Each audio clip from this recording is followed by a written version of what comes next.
Assalamualaikum warahmatullahi wabarakatuh. Perkenalkan, nama saya Nia Rahmadani, biasa dipanggil Nia dengan NIM 231101129. Baik, di sini pada video kali ini dibuat untuk memenuhi tugas ujian tengah semester pada mata kuliah penelitian tindakan kelas. Sebelumnya mohon maaf untuk ibu dosen pengampu. Saya menggunakan video ini dengan media HP dan juga laptop.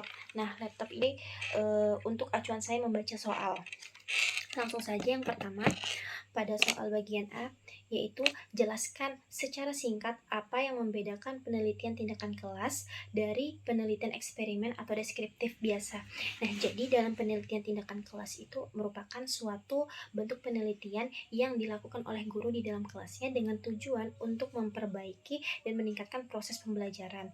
Nah, penelitian ini itu bersifat reflektif, artinya guru melakukan penelitian ini dengan perencanaan, tindakan, observasi, dan juga refleksi secara berulang dalam bentuk siklus untuk memperoleh hasil yang diharapkan.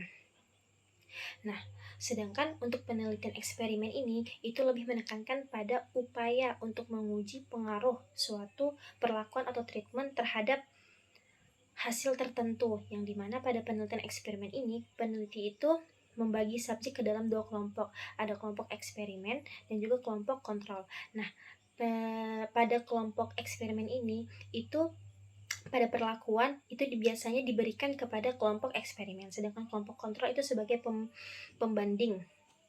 Jadi pada penelitian eksperimen ini, peneliti itu tidak terlibat langsung dalam proses belajar mengajar, tetapi peneliti itu hanya sebagai pihak yang mengatur dan menganalisis pengaruh terhadap tindakan yang dilakukan pada proses hasil belajar.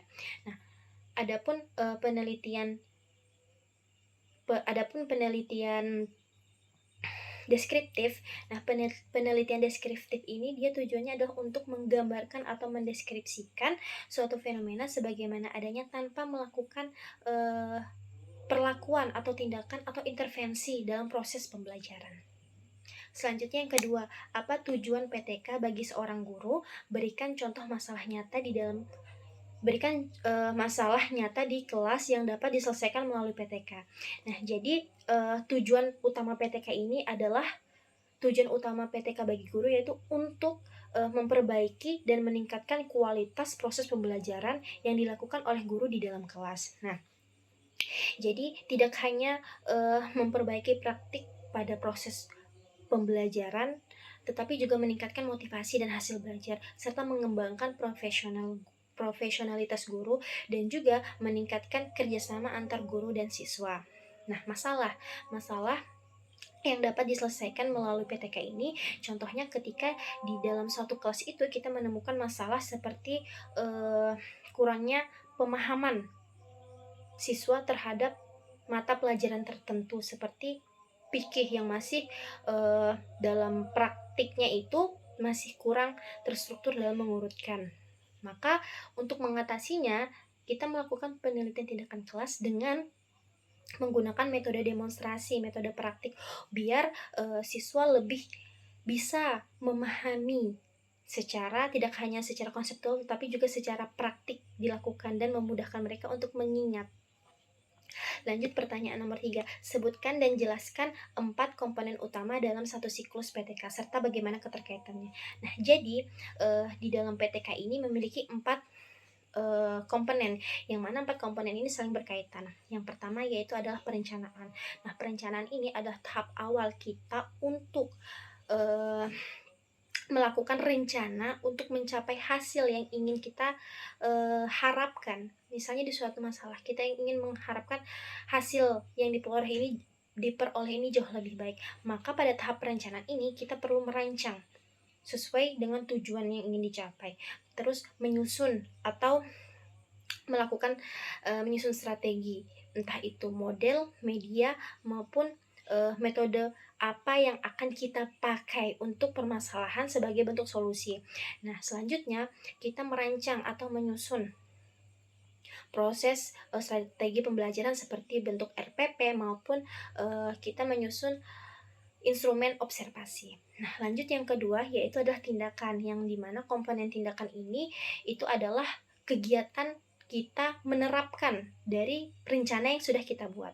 Selanjutnya yang ketiga itu ada observasi. Observasi ini biasanya itu dilakukan secara bersamaan dengan tindakan. Artinya pada saat tindakan itu diterapkan, di saat itu juga kita melakukan pengamatan, menganalisis, mencatat apakah ada perubahan yang signifikan setelah tindakan itu diterapkan, mencatat keaktifan siswa, terus mencatat respon siswa dan lain sebagainya. Nah, selanjutnya yang keempat yaitu ada refleksi. Nah, refleksi itu sebagai evaluasi secara keseluruhan dari tindakan yang dibuat. Apakah dari hasil refleksi ini eh, dalam kegiatan tersebut itu sudah mencapai tujuan dari penelitian, ataukah masih ada perubahan yang masih belum mencapai tujuan. Nah, ketika belum mencapai tujuan, maka bisa dilakukan keberlanjutan dalam penelitian, yaitu siklus kedua. Jadi refleksi ini berfungsi sebagai patokan dasar untuk melakukan penelitian atau siklus selanjutnya secara berkelanjutan. Selanjutnya, nomor 4, bagaimana cara memastikan masalah penelitian PTK itu benar-benar berasal dari permasalahan nyata dalam pembelajaran. Jadi untuk memastikan masalahnya itu benar adanya, pertama kita harus melakukan observasi terlebih dahulu. Nah, dari observasi ini kita melakukan pengamatan, apa saja sih masalah yang terjadi di lapangan, misalnya kurang aktifnya siswa, kurang pemahaman siswa, serta nilai hasil belajar mereka yang rendah, cukup rendah. Nah, setelah kita menemukan masalahnya, lalu kita melakukan analisis pada pengajarannya, pada metodenya. Apakah metodenya yang digunakan itu sudah tepat? Medianya itu apakah sudah pas dengan karakteristik siswa atau belum? Nah, setelah kita menemukan setelah kita menemukan masalah dan faktor, lalu kita untuk memperkuat masalah ini, kita menggunakan data, kita mengumpulkan data. Data ini bisa berupa dari hasil belajar siswa, seperti tugas harian atau ujian tengah semester, atau bahkan dari hasil nilai angket L, atau bahkan dari hasil angketnya mereka. Nah, setelah kita mengetahui data, lanjut kita melakukan wawancara. Wawancara yaitu melibatkan siswa dan juga teman sejawat, yang dimana fungsinya itu untuk lebih memperkuat lagi apakah hasil dari yang kita amati itu sesuai dengan data dan sesuai dengan hasil wawancara yang dilakukan. Nah, setelah keempatnya ini sudah kita dapatkan, barulah kita merumuskan masalah tersebut. Rumusan masalah tersebut itu dibuat dalam bentuk pertanyaan, yang dimana kita memberikan solusi dari pertanyaan tersebut. Selanjutnya pertanyaan nomor 5, apa perbedaan antara refleksi dalam PTK dan evaluasi? Nah, refleksi dalam PTK itu adalah bentuk evaluasi dari suatu tindakan menunjukkan hasil, yang dimana prosesnya itu dia memiliki keberlanjutan, ada lagi siklusnya, belum sampai tahap akhir. Artinya refleksi di sini itu adalah sebagai bentuk perbaikan untuk melakukan tahapan siklus keduanya sebagai bentuk keberlanjutan penelitian. Nah, sedangkan evaluasi secara umum itu dia sifatnya udah final, udah akhir, yang memuat dari kesimpulan secara keseluruhan dari data yang diperoleh. Jadi evaluasi ini menunjukkan hasil yang terjadi dari penelitian, final hasil dari kesimpulan yang telah dilakukan. Lanjut pada bagian B. Nomor 6. Jika Anda menemukan bahwa siswa kurang aktif dalam pembelajaran PAI, bagaimana Anda merumuskan masalah PTK-nya? Nah, jika kita menemukan siswa yang kurang aktif, bagaimana kita merumuskan masalah PTK-nya? Nah, di sini masalahnya itu sudah teridentifikasi bahwa siswa kurang aktif dalam pembelajaran. Nah, ketika kita sudah menemukan masalahnya, berarti sudah melakukan observasi untuk mencari masalah. Selanjutnya kita melakukan menganalisis penyebabnya. Apa penyebab dari masalah tersebut? Oh, ternyata metode yang digunakan kurang tepat, kurang efisien, karena terlalu monoton atau terlalu konseptual. Hanya menggunakan metode ceramah saja. Atau medianya yang kurang aktif. Bisa jadi juga kemungkinan yang terjadi karena faktor kurangnya kolaboratif atau diskusi kelompok di dalam proses pembelajaran. Nah, Ketika kita sudah menemukan masalah dan penyebabnya, nah kita di situ sudah bisa menentukan solusi apa untuk memperbaiki dari masalah tersebut.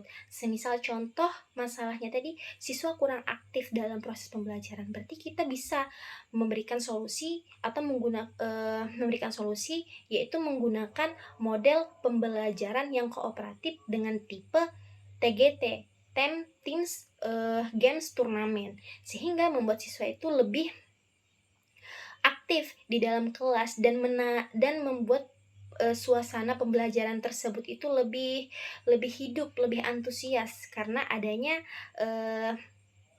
model pembelajaran tersebut.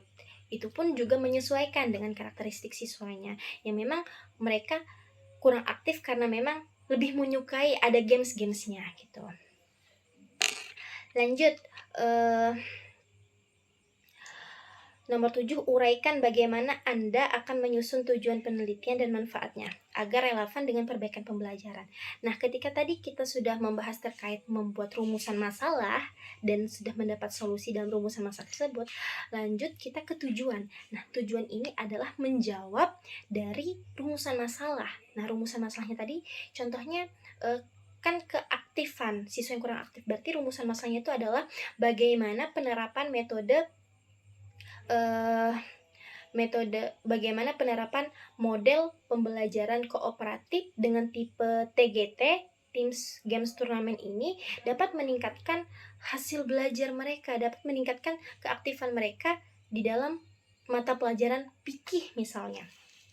Maka tujuannya itu adalah untuk mengetahui penerapan model pembelajaran kooperatif tipe TGT ini dapat meningkatkan keaktifan siswa dalam proses pembelajaran di mata pelajaran fikih gitu. Nah, selanjutnya manfaat. Manfaat ini adalah dampak yang dirasakan dalam penelitian tersebut. Dampak ini tidak hanya dirasakan oleh siswanya saja, tetapi juga dirasakan oleh guru dan juga sekolah. Nah, guru itu merasakan dampak atau manfaatnya, yaitu menjadi bentuk evaluasi. Penelitian tersebut itu menjadi bentuk evaluasi dalam memperbaiki metode pembelajaran yang mereka akan sampaikan, sehingga kemampuan seorang guru itu dilatih untuk mengetahui model, media maupun metode belajar yang sesuai dengan pembelajaran yang akan disampaikan.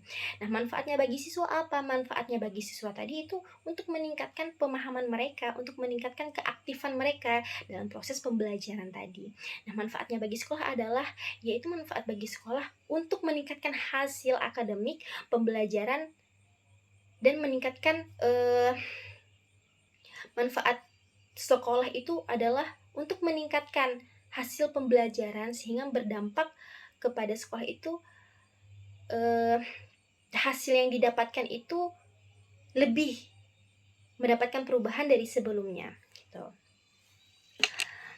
Lanjut, pertanyaan nomor 8. Jelaskan bagaimana Anda menentukan tindakan atau treatment yang akan diterapkan dalam siklus pertama. Nah, untuk kita menentukan tindakan, balik lagi seperti penjelasan di awal, kita harus tahu dulu masalahnya apa. Masalah yang ada di lapangan itu apa. Ketika kita sudah tahu masalah yang ada di lapangan, kita menyusun rencana. Rencananya itu adalah dibuat untuk kita menerapkan pada tahap tindakan atau treatment tadi. Semisal di lapangan itu pemahamannya yang kurang sehingga hasil belajarnya juga rendah. Nah, berarti kita merencanakan metode pembelajaran apa yang cocok untuk meningkatkan pemahaman siswa.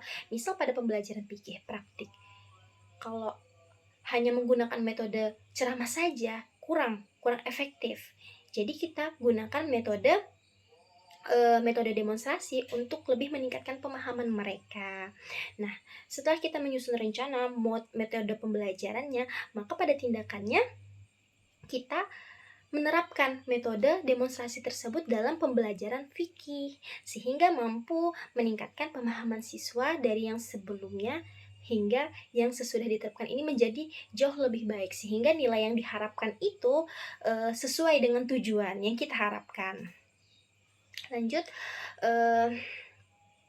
Pada nomor 9, apa pertimbangan Anda dalam menentukan indikator keberhasilan tindakan agar hasil PTK dapat diukur secara objektif? Jadi, untuk menentukan indikator keberhasilan tindakan itu dalam PTK itu dapat diukur secara objektif, yaitu dengan cara kita tahu dulu indikator penelitian, tujuan yang ingin dicapai itu apa di dalam suatu penelitian. Setelah kita tahu tujuannya apa, maka kita terapkan, kita kita tuliskan indikator-indikatornya apa saja. Ketika kita tujuannya ingin hasil belajar untuk lebih baik, artinya indikatornya yaitu pemahaman siswa, meningkatkan pemahaman siswa, terus meningkatkan keaktifan siswa, terus partisipasi siswa di dalam proses pembelajaran. Memuat beberapa indikator. Nah, setelah indikator ini dibuat, maka soalnya tadi kan jelaskan bagaimana Anda menentukan tindakan treatment yang akan apa pertimbangan Anda dalam menentukan indikator keberhasilan. Nah, untuk menentukan pertimbangan indikator keberhasilan itu kita tentukan lagi masalahnya. Mohon maaf, masalahnya harus kita ketahui terlebih dahulu. Ketika kita mengetahui permasalahannya, maka kita bisa merumuskan indikatornya apa saja. Nah, untuk menentukan keberhasilan indikator dalam suatu tindakan ini tadi, maka indikator yang dibuat itu harus sesuai, harus tepat dalam tindakan tersebut, gitu. Lanjut, pertanyaan nomor 10. Bagaimana Anda menyusun instrumen observasi atau lembar penilaian aktivitas siswa untuk mengumpulkan data dalam PTK? Bagaimana Anda menyusun instrumen observasi atau lembar penilaian aktivitas siswa untuk mengumpulkan data? Jadi, untuk mengumpulkan data pada penelitian PTK ini kita perlu menyiapkan lembar observasi, yang mana lembar observasi ini, untuk membuat lembar observasi ini kita ketahui dulu tujuan yang ingin dicapai seperti sebelumnya yang saya jelaskan tadi, lalu indikatornya, memuat beberapa indikator seperti meningkatkan pemahaman siswa, meningkatkan keaktifan siswa. Nah, setelah kita sudah menemukan membuat beberapa indikator, baru kita buat rentang penilaian. Rentang penilaian itu dalam artian ada rentang penilaiannya. Jadi tidak sembarangan membuat penilaian. Semisal siswa mampu memahami pembelajaran ini. Artinya itu tidak dapat diukur. Jadi kita membuat rentang yang bisa diukur. Misalnya cukup itu penilaiannya dari 1 sampai berapa, misalnya 1 sampai 4, misalnya 1 itu cukup, terus baik, cukup baik, sangat baik. Nah, itu rentang dalam penilaian. Nah, ketika kita sudah membuat rentang, menentukan rentangnya, barulah kita buat format dalam bentuk kolom di lembar observasi yang berisi indikator-indikator serta bagian rentang penilaian untuk memudahkan kita pada saat melakukan observasi untuk melakukan penilaian, menceklis ternyata siswa yang aktif berapa persen gitu. Nah, sesudah kita melakukan penilaian, baru pengumpulan lembar observasi untuk kita melakukan evaluasi untuk melakukan evaluasi seberapa berpengaruh perbaikan ini terhadap proses pembelajaran, seperti itu. Nah, lanjut pada soal bagian yang C tadi kan yang 10 terhadap lembar penilaian. Sekarang yang C nomor 11. Jelaskan bagaimana analisis data kualitatif dan kuantitatif dapat digunakan bersamaan pada PTK.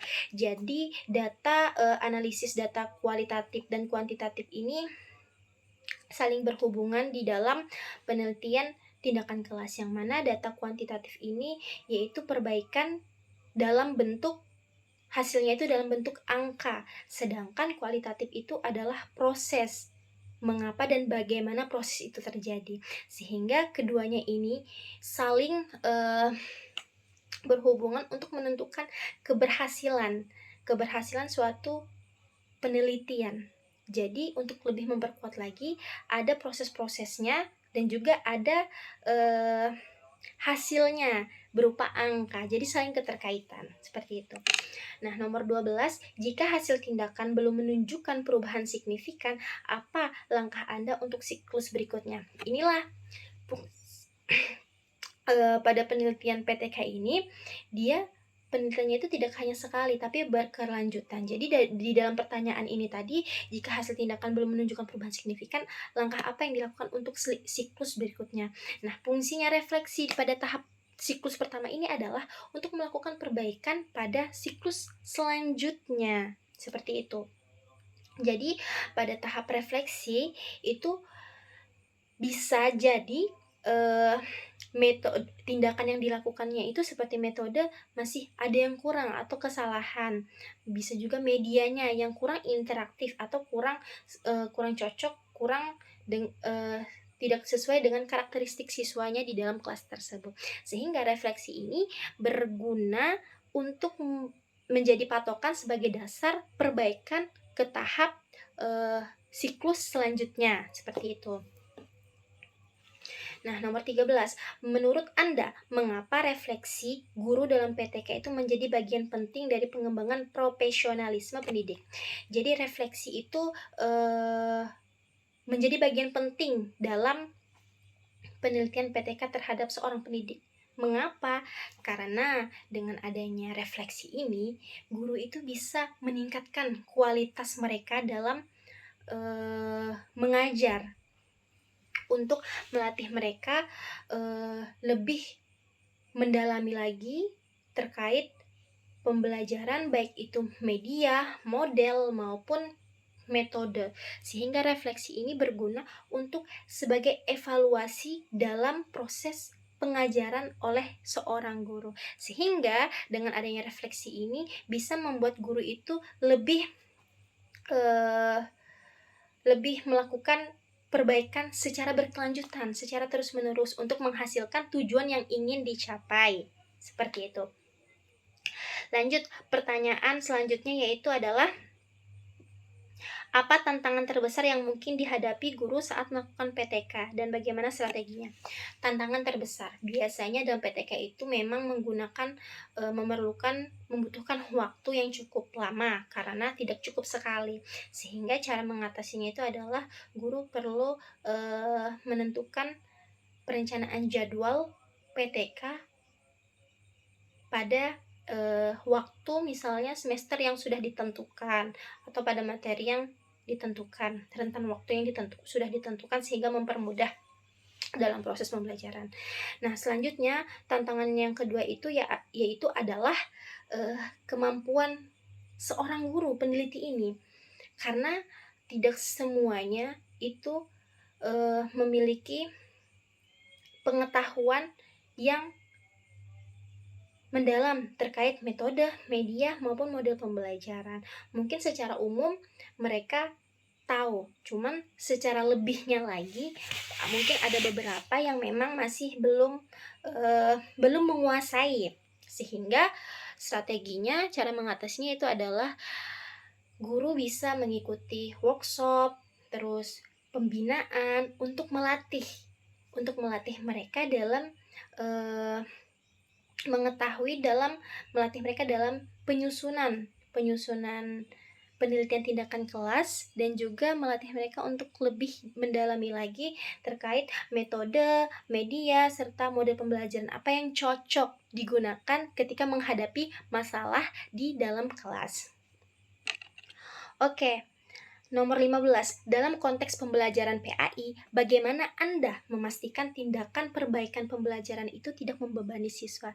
Jadi, ketika kita ingin melakukan tindakan, kita juga harus merencanakan agar tindakan yang kita buat itu tidak membebani siswa kita, sehingga siswa itu juga menjalaninya dengan senang hati, dengan penuh keceriaan, dan juga karena hal tersebut itu membuat mereka menarik perhatian mereka sehingga mampu menghidupkan suasana proses pembelajaran jauh lebih baik lagi. Dengan cara apa? Ya dengan cara, yang bisa jadi siswa yang suka dengan games, kita terapkan, model pembelajaran yang menggunakan games seperti tim games turnamen, atau juga siswa yang suka aktif berkolaborasi atau berdiskusi menggunakan model pembelajaran kooperatif dalam bentuk diskusi, seperti itu.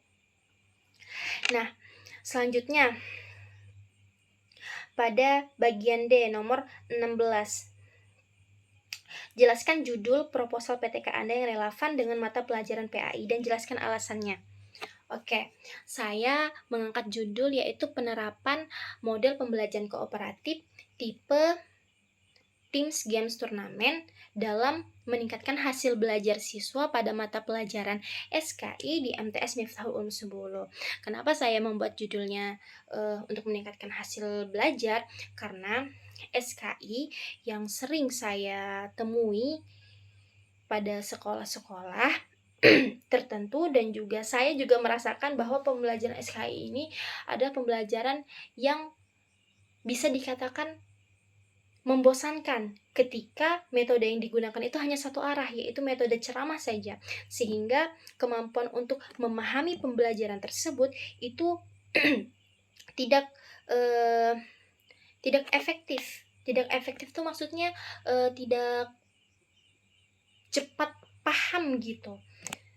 Sehingga karena ngerasa bosan dengan pembelajaran yang satu arah dengan metode ceramah saja, sehingga itu banyak menimbulkan beberapa faktor.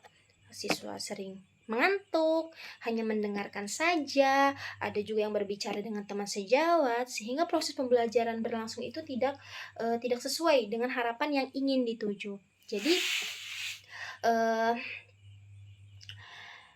latar belakangnya itu adalah yang melatar belakangi saya membuat judul tersebut itu karena yang saya rasakan pada pembelajaran tersebut itu seperti itu tadi, sehingga saya ingin mengangkat judul ini agar siswa itu tidak lagi berargumen berpikir bahwa pembelajaran sejarah itu membosankan, tetapi dengan adanya judul saya mengangkat judul ini mampu membuat siswa itu menarik perhatian mereka dalam memahami dan berpikir bahwa ternyata pembelajaran SKI itu tidak seperti yang dipikirkan sebelumnya, seperti itu. Sehingga mampu meningkatkan keaktifan siswa, terus meningkatkan pemahaman siswa, dan membuat hasil belajar mereka jauh lebih baik lagi dari sebelumnya. Lanjut, rancangan secara singkat desain siklus PTK untuk memperbaiki proses pembelajaran siswa melalui metode model media tertentu. Nah, yang saya gunakan modelnya itu adalah model CAMS and MC Taggart, yang dimana memiliki 4 tahapan, yaitu perencanaan, seperti yang judul saya membuat rencana, yaitu rancangan seperti model pembelajaran kooperatif dengan tipe Teams Games Turnamen. Tindakannya itu adalah dari rancangan yang saya buat pada perencanaan di awal tadi.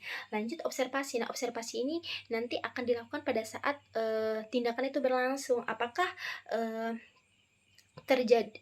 ketika melakukan perbaikan ini terjadi perubahan yang signifikan, perubahan yang berdampak kepada siswa tersebut di dalam kelas itu. Nah, terus refleksi ini berfungsi untuk ternyata dengan metode ini mampu meningkatkan pemahaman siswa sehingga hasil belajar siswa jauh lebih baik dari sebelumnya, seperti itu. Lanjut, nomor 18. Bagaimana cara Anda melibatkan rekan sejawat atau kepala sekolah dalam pelaksanaan PTK agar lebih efektif? Oke, dalam penelitian tindakan kelas ini, rekan sejawat itu sangat perlu ketika kita sebagai seorang guru kita perlu rekan sejawat untuk membantu kita melakukan penelitian, entah penelitian dalam mengamati proses pembelajaran, membantu mencatat hasil observasi, atau juga bisa memberikan masukan agar mempermudah kita dalam melakukan penelitian. Sedangkan kepala sekolah itu berperan sebagai memberi masukan dan juga arahan dalam kita melakukan penelitian agar penelitian yang kita lakukan ini terstruktur dan terarah. Lanjut dan mendapatkan hasil yang ingin dicapai. Lanjut nomor 17, nomor 18.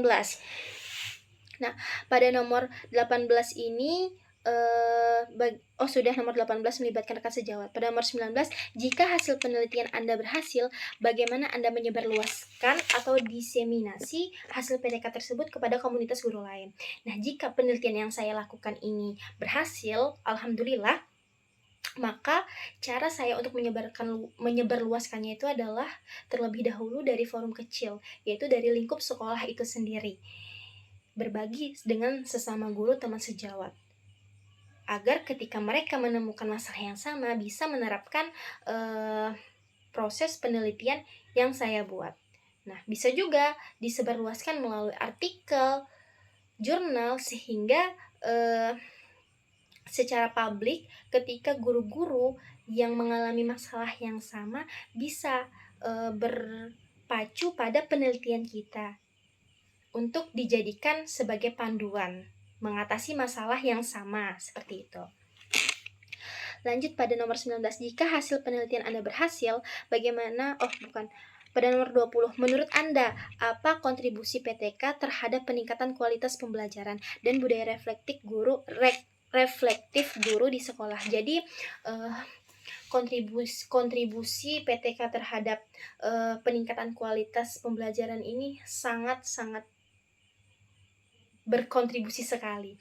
Karena dengan adanya PTK ini, itu bisa memperbaiki dan meningkatkan proses pembelajaran yang sebelumnya hanya menggunakan satu arah, jadi melakukan perbaikan sehingga menjadi lebih efektif, lebih interaktif lagi, dan memperbaiki.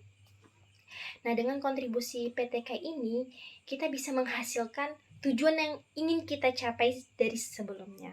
Nah, sedangkan pada budaya reflektif guru ini, itu menjadi acuan kita sebagai seorang guru untuk selalu melakukan perbaikan dalam proses pengajaran, sebagai bentuk evaluasi kita juga untuk kita bisa lebih menggunakan metode, model, media yang sesuai pada pembelajaran materi yang kita sampaikan, sehingga tujuan yang ingin dicapai dalam proses pembelajaran itu tercapai, bisa tersampaikan, dan bisa meningkatkan pembelajaran siswa, meningkatkan pemahaman siswa, meningkatkan hasil belajar siswa jauh lebih baik, dan dampaknya ke kita yaitu kita bisa lebih memahami terhadap penelitian tersebut, dan kita juga bisa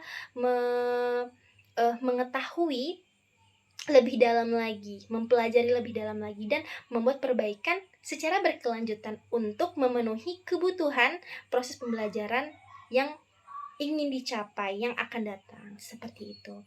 Mungkin ini saja penjelasan dari saya. Sebelumnya mohon maaf Ibu, ketika saya menjelaskan ada kata yang terbata-bata. Saya mohon maaf, dan semoga penjelasan saya ini bisa dipahami dan bisa menjadi acuan untuk saya sendiri. Terima kasih sebelumnya untuk Ibu Maulida sebagai selaku dosen pengampu. Saya mohon maaf apabila ada kata atau penyampaian yang masih kurang jelas. Saya ucapkan terima kasih. Wassalamualaikum warahmatullahi wabarakatuh.